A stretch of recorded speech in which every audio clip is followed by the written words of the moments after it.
The journey of infertility is a deeply personal and often painful experience. We recently highlighted the story of an expert, a lawyer, who now devotes part of her legal practice to helping families through this journey because she experienced it herself. Jennifer Montasir chose the route of surrogacy, and she knows what that journey is like. Today, as we wrap up our mini series special of Expert Connections devoted to National Women's Health Week, we wanted to do something a little bit different. So we're sharing Jennifer's story. I'm Julie Holton. Thanks for joining us. This is Expert Connections.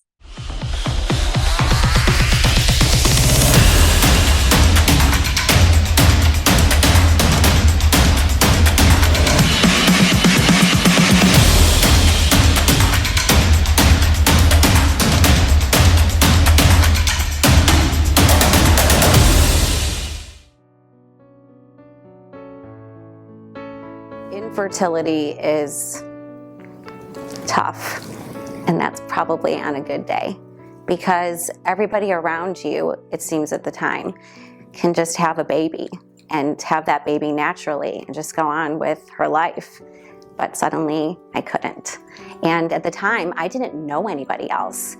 You didn't have Paris Hilton, Kim Kardashian, let alone anybody in my personal life that had trouble even getting pregnant. So I was on my own to find my own resources and my own support. And while my family and friends were very well-meaning and wanted to understand and wanted to help, even my husband at the time couldn't quite understand what it felt like to be in that position. I've experienced suffering and death and hunger and these things, but the challenge of infertility goes beyond that, and that feeling that the body that you were given is failing you and not doing what you need to, and if I just this and if I just that, and maybe if I just do this, if I just drink this juice, then I'll get pregnant, or this medication, or this whatever. And when none of those things result in a pregnancy, it is crushing. At the end of the day, you want to be mom. And there are a lot of options now in our world to get you to that end goal.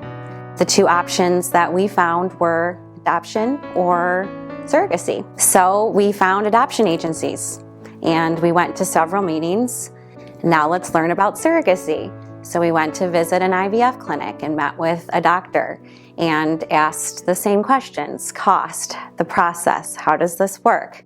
Let's see what's possible. Let's see if we can afford this. Let's see if we have the mental energy for this. Going in, I was definitely probably apprehensive and skeptical. Like, is this really going to work out? Who is this person?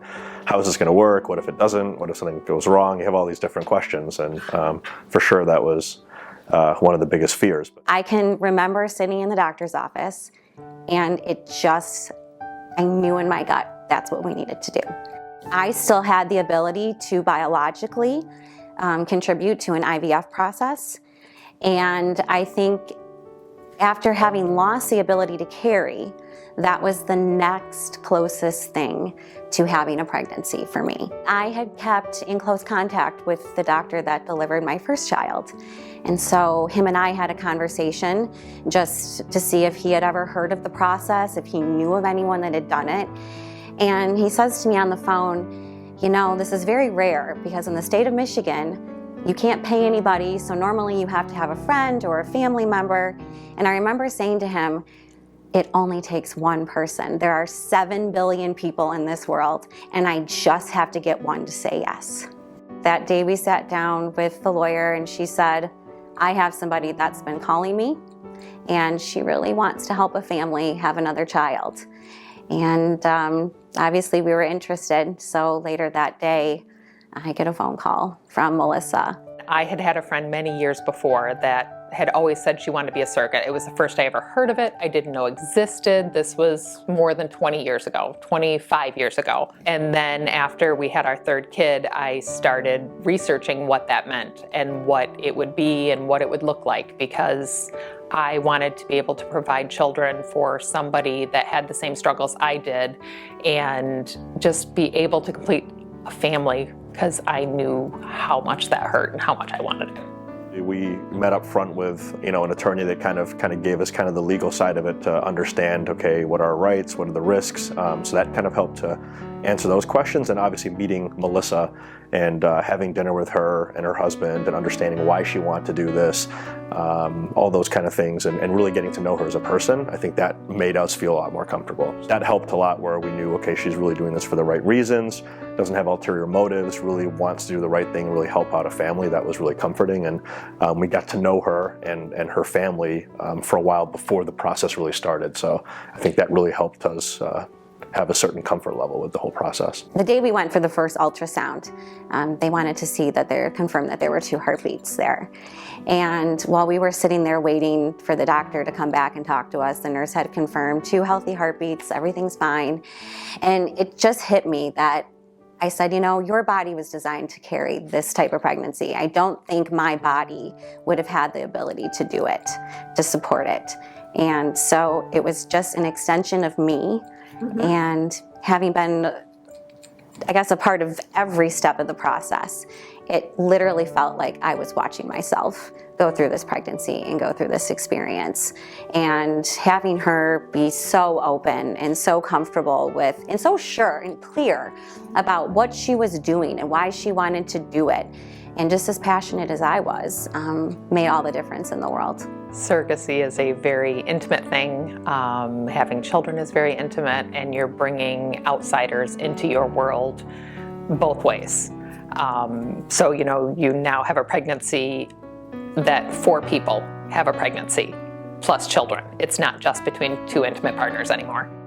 There are no doubt very difficult decisions that do have to be made, and not everything I think is going to go as planned. So when you have that infertility mindset, emotionally, you're already struggling. Let's just be honest. You're already in a bad spot. And the reason you start looking for alternatives is because you're desperate to have that baby. You got to have the right support system. And if you don't have family or friends, there's always therapists, there's counselors, there's, other avenues to get that support that you need. Talking to people personally really helped, but we didn't have the advantage of talking to someone legally that had gone through it. I mean, it took us quite a while to find someone in the legal field that even knew what to do with this, because again, it was so new, and it was more common in some other states. So really, we spent a lot of time trying to figure out, well, how do we even start this process? Who do we go to? Who can answer our questions?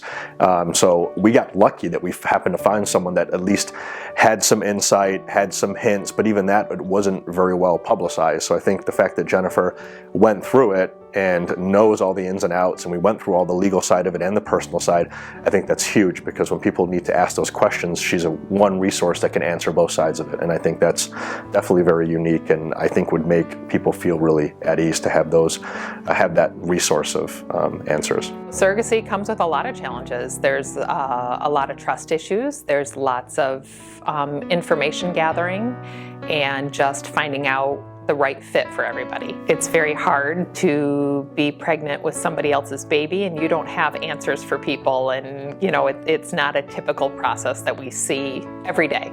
So it's something where you need a lot of help, and you need experts, and you need people to help you walk through the process. Sort of like a one-stop shop.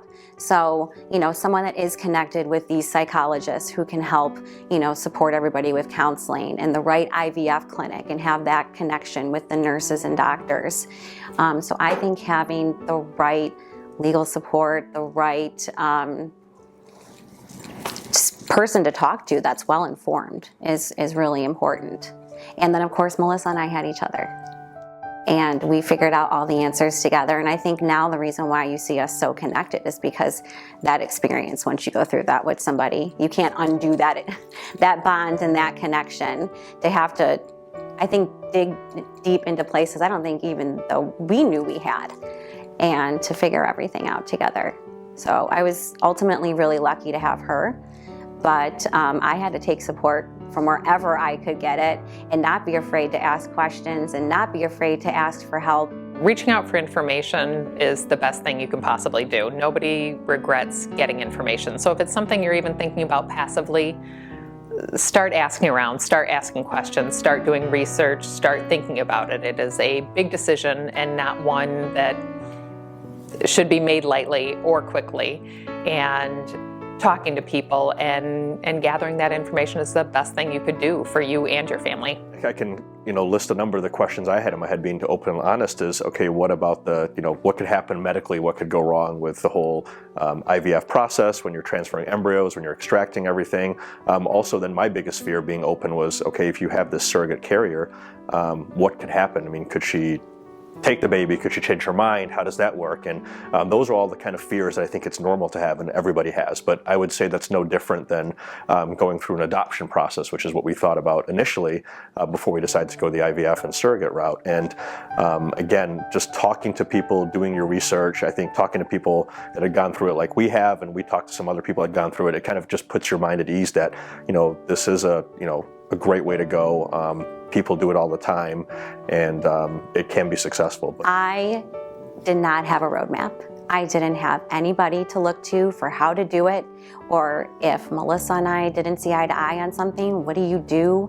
Or recommendations on how to bond with her or the pregnancy.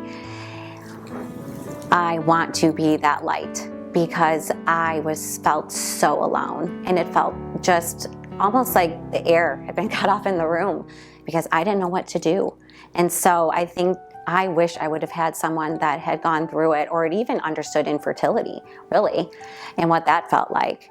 And absolutely, I want to be, if I can help one person get from point A to point B and get where we are and add a baby to their family, then I will have really, really done what I wanted to do.